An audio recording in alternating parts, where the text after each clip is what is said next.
What are emotions and what are they actually trying to tell you? Today, we're going to dive deep into what emotions are trying to do, why they feel so intense when you ignore them. And then I'm going to give you 5 effective tips to translate the messages you keep ignoring. Messages that might be speaking to you louder than your bestie. All right, so let's get into it. What is an emotion? And where did you learn this information? Because most of us were taught how to perform emotions, but very few of us were taught how to understand what the emotion is trying to say. So ask yourself, was there a grade school class that taught you what your emotions might be telling you or how to keep them hidden? Think for a moment. Who actually taught you how to understand them? Now, if your answer is no one, then you're in the right place. Hi, I'm no one. See, I teach emotional intelligence through the lens of self-awareness, behavior, patterns, and intentional choice. And the reason why that matters is simple. When you don't know what to do with how you translate what you feel, confusion starts making decisions for you. So in this video, we're going to answer 3 things. First, what is an emotion really? Second, what happens when you ignore the emotion and let your body react before you can choose? And then thirdly, I'm going to walk you through the trace method, my 5-step way to translate emotions before they become reactions, before they become stories and patterns and even regrets. So stay with me, because if you've ever said, I don't know why I reacted like this, this is the episode for you that starts giving you that language. So what is an emotion really? Let's look at this 3 ways. Let's look at it how science explains it, how religion explains it, and maybe how you and I figured it out along the way. So let's start with the science. I actually love this book by Lisa Feldman Barrett, How Emotions Are Made, The Secret Life of the Brain. Oh, how interesting. So when I reference this book, I want you to understand the reason it matters. So Lisa Feldman basically challenges the idea that emotions are hardwired. They're universal reactions that happen the exact same way in each and every one of us. So her theory of constructed emotion says your brain constructs emotional experiences in the moment using body signals from the past, learned past experiences, and a little bit of context. Lisa Barrett is not saying emotions are fake. She's saying your brain is not just discovering emotions like, oh, look, anger is here. Your brain is helping construct what the standards mean based on what your body is feeling, what you've experienced before, what you've learned to call that feeling, and what's happening around you. This means the feeling is real, but the first story you attach to that feeling may not be the full truth. Now that's important because you can feel fear and call it danger, but sometimes it's uncertainty. You can feel jealousy and call it insecurity, but sometimes it's an abandoned desire. It is your body remembering a past situation and trying to protect you from a future one.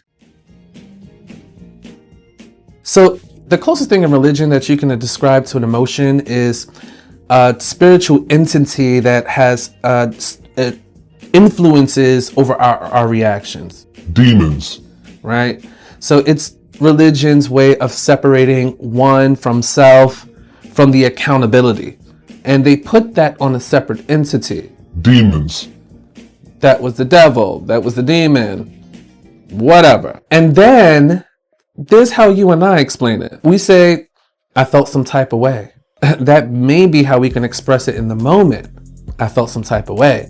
But the problem is, some type of way is not enough language to make a clear decision. So, I'll tell you exactly what an emotion is. An emotion is a signal with movement attached. And I want you to hear that. A signal with movement attached. Because if we look at the word emotion, there's motion in there. The message is clear, right? The emotion is trying to move something, move you towards something, move you away from something, move your attention, move your body, move your boundary, your honesty, your decision, move your awareness. Because if you cannot tell what your emotion is pointing you to, you will start guessing. And guessing is where mind reading begins. Oh yes, mind reading is real. Now, this is where preference come in. Your present experience is constantly teaching you what you align with and what you don't align with. What feels safe, what feels off, what feels familiar, what feels threatening, exciting, violating, peaceful, what feels like it's portraying you in the moment. That is your preference. And understanding preference is one of the first steps to understanding your choices. Because if you know what I do not prefer, I can begin to see what I do prefer. And then I can understand when I'm moving toward. I know what violates my preference. I can understand when I'm moving away from. And once I understand the movement, I can finally make a decision. That's the job of emotion. Not to control the finish line, but to move you toward it with the information that it carries. The emotion gives you the signal, but translation gives you the choice. And choice is important so you can choose to act or not act, rather than react. And we will get in the danger of reaction in 3 ways it forms in your behavior if it's left unchecked. So, what happens when the emotion keeps knocking and you keep pretending no one is home? This is where we get reactions. So, emotion touches the body first before it touches the mind, okay? Before you can even explain it, you feel the heat, the tight chest, the stomach drop, the urge to run, the urge to text, to prove, to defend. And sometimes your body starts moving before your mind has translated the signal. That is what we call a reaction. A reaction is what happens when you respond to something that has been pre-programmed in your body from a trauma or experience that you had previously. So if tightness in your chest means I'm about to be abandoned, you may chase reassurance. If anger means I'm being disrespected, you may attack before you question. If disappointment means I should have known better, you may shame yourself instead of learning from it. You see how we bring meaning into our own truths? Your nervous system is not waiting for your PowerPoint presentation. It's moving. And if you have not trained yourself to translate, the body may move with the old meaning. That is why reaction can feel automatic, because the emotion got to the body before language got to the choice. So let's name the 3 reactions. Let's talk about projection. Projection is when you take something happening inside of you and place it onto someone else as if they're the source of it. So, for example, you feel insecure, but instead of saying, something in me feels uncertain, you say, you're trying to make me feel small. Now, maybe they are. We're not dismissing evidence, but projection happens when you skip the translation and go straight to accusation. Okay, reaction number 2, suppression. Suppression is when you try to push the feeling down so you don't have to deal with it. You say, I'm fine. It's not a big deal. I don't care. I'm over it. Suppression does not mean delete the emotion. It compresses it. And compressed emotion does not disappear. They pressurize. You need a release. Then later on, something small happens and you explode like the issue was the dishes, the text, the message, or their tone. But the real issue was the pressure that's been building up for weeks. Okay, false intuition, reaction number 3. This is when you treat the emotion like it's automatically telling you the truth and you must obey it immediately. You feel fear, so you run. You feel anger, so you attack. And the whole time you're saying, I'm honoring my feelings. No. Sometimes you are not honoring your feelings. Sometimes you're just letting untranslated emotion drive the car. Meanwhile, the whole time you're calling this intuition. And no one said that, but we had to. Because translating what we feel gives us our power back. The power to decide versus react. If we're being honest, have you ever regretted a quick decision? Have you ever sent the message and then 10 minutes later thought, I didn't need to say all that? Have you ever felt paralyzed in the moment because you didn't know what to do? Have you ever been stuck between 2 decisions because one part of you wanted peace and one part of you wanted control, one part of you wanted validation, maybe one part of you wanted to disappear? That is why you need translation, because reaction is not always the lack of options. Sometimes reaction is a lack of choice in the moment. And emotional translation gives you that choice back. Okay, so how can we start understanding what these emotions are trying to tell us? This is where we use the trace method. I want you to think of trace as a tool to spotlight your emotions, okay? Or what some people might call their demons. Now, I'm not saying emotions are actual biblical demons possessing you, okay? But I am saying this. In a lot of exorcism reports, the turning point is when the entity finally gets named. That's why they protect their names so dearly. Give me a name, demon. Because once you know what you're dealing with, it loses the advantage of being hidden. It loses its power. And that's exactly what happens with emotions. The moment you name it, it literally loses its power. The moment you can name it, you can stop being fully possessed by it. Not because the emotion disappears. It does not disappear. But now you can see it. And once you see it, you can work with it. You can guide it. You can question it. And you can decide what it's allowed to control and what it's not. Okay, so how do we stop projecting, stop suppressing, and lose the intuition and gain the facts? Well, let me explain the trace method to you. 5 steps to identify the concern. You ready? T, trigger. R, reaction. A, assumption. C, core signal. And E, empowered action. You see how it ends with an empowered action, not a reaction? Okay, let's talk a little bit about the trigger. The first step is the trigger. The trigger is the moment that activated the concern, not the whole story, not the biography, not the assumptions, not because my mother never listened to me and my ex did the same thing and now everybody is fake. No, we start with the moment. What happened? What was said? What was not said? What did you see and what did you notice? What changed in the room?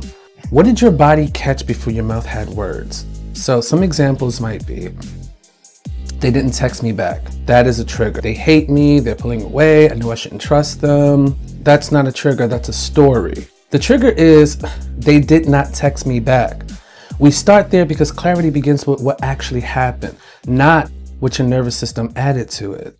So then we look at the reaction. So this is the second step. This is where we ask ourselves, what did I do next? Or what do I want to do next? Do I shut down? Did I over-explain? Did I get quiet when I should have said something? Did I start preparing for rejection before anything was confirmed? This step matters because your reaction shows what your trigger meant to your body. Like, you have to understand, what was the meaning that I automatically am placing behind that trigger, that specific trigger, right? Because this is how emotions show up. They show up in the moment that aligns with something that we either prefer or did not prefer. And if we ignore what we did not prefer, then we lose sight of why we reacted, what comes next. Now, we are not judging, we are decoding. Because your behavior is not random. Your behavior is the receipt. It shows us what is the emotion doing inside of you. And this leads us to assumptions. Now, the third step is an assumption. This is the meaning you attach to that trigger. And this is where people get caught because they confuse the trigger with the assumption. So the trigger is they did not text back. The assumption is they're losing interest. They did not care. I said too much. I'm being ignored. I'm not important. So here's the key. To move on to the next step, you have to accept this. Your assumption may be possible, but possible is not the same as proven.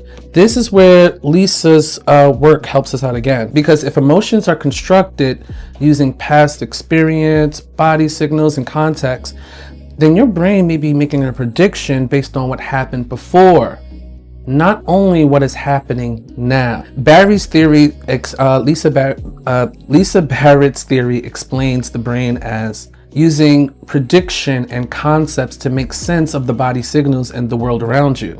So the assumption is not something to shame, it's something to examine.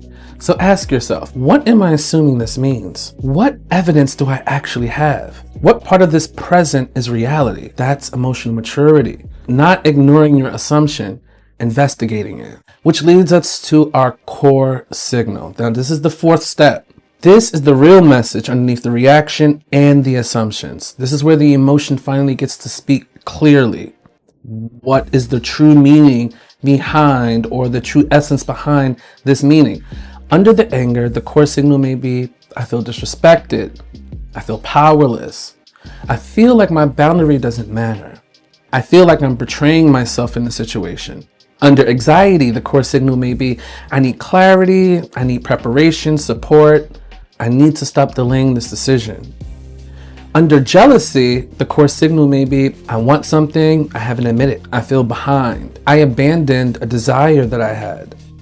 I'm comparing someone's visible result to my hidden longing. Under shame, the core signal may be, I feel rejected. I feel exposed or unworthy. I'm afraid people will see me differently. I made a mistake and I don't know how to separate what I did from who I am.